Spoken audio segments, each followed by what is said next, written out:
সুপিতি art চ্যানেলে তোমাদের সবাইকে স্বাগত। তো আজকে একটা নিউ ব্লগ। অ্যাকচুয়ালি আমরা একটু বেরিয়েছি, একটু ঘুরু করবো, খাওয়া দাওয়া করবো। আর আমার সাথে আছে কে?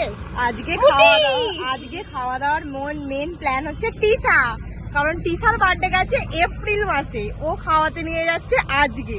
তো আমিও যাচ্ছি, টিসা যাচ্ছে আপাতত বাড়ি থেকে। প্রীতি কলেজ গিয়েছিল, কলেজ থেকে বেরিয়েছে, ওর সাথে সিঙ্গুরে গিয়ে আমাদের দেখা হবে।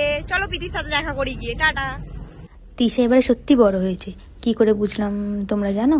কারণ তিশা এবারে ফোন দ্বারা শিখেছে ভিডিও করার জন্য। অবশেষে আমিও চলে এলাম। চলো এবার আমাদের আসল মজা শুরু। অ্যাকচুয়ালি ওখানে বলা হয়েছিল যে আমি আজকে আমার জন্মদিনে ট্রিট দিতে যাচ্ছি। জন্মদিনে ট্রিট ফিট কিছু নয়, আমরা অ্যাকচুয়ালি চপ্প করতে বেরিয়েছি। আমরা যে ঘুরতে বেরিয়েছি, আমাকে এভাবে দেখে নিয়েছে, ঝাড়া এ করছে, এখন দেবো না, চপ্পগিরিটা পার করে দেবো। তো আমরা বলেছি প্রীতিকে আজকে আমার কথাটা শোন।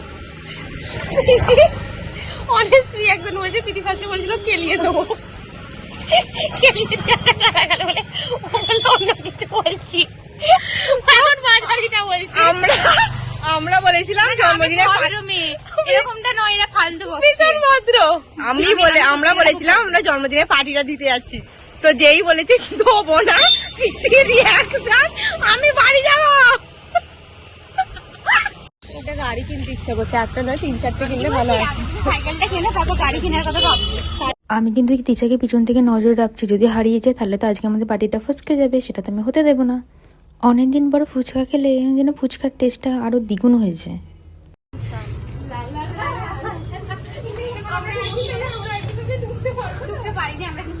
চিলি চিকেন আর চাউমিন, এদের দুজনের মধ্যে যেন একটা আলাদাই রিলেশনশিপ। সমস্যা আবার দেখি সিরিয়াসলি কি আছে, খেতে দেবো ভেবেছিলাম, ওটা দিয়ে দিয়েছি, এটা একটু ভাগ্য ভালো। বেশি এখন চেঁচেই দেবো। আমি তো জানতাম চাউমিন শুধু কাঁটা চামচ দিয়েই খায়, এখানে তিশা দিচ্ছি 2টো চামচ দিয়েই চাউমিন খাওয়ার চেষ্টা করছে। আমি এখানে শান্তিতে খাচ্ছি আর পিছনে গান চলছে, লুচি খাবি আয়। এবার তোমরাই বলো, আমি কি চাউমিন ছেড়ে লুচি খেতে যাবো? হাজার অপশন থাকা সত্ত্বেও আমরা সেই স্পাইট আর মাজার উপরই লয়াল। যাই হোক, আমাদের চপ্প শেষ হয়ে গেছে, তো শেষ মুহূর্তে তো গলাটাও ভেজাতে হবে। তো আমি ম্যাঙ্গো ফুটি খাই, কারণ আমি বাচ্চা মেয়ে। আমার মুখটা দেখা নাই, এই মাঠটা পরে সত্যি ক্যামেরার বাইরে, ঠিক আছে? এখানেই যাই, লাস্টে এসে আমাদের ঠিকানা হয় নবান্ন। এই যে মাঠটা হলো না, যেটা ক্যামেরার বাইরে সত্যি ক্যামেরা কিছু করতে পারবে না।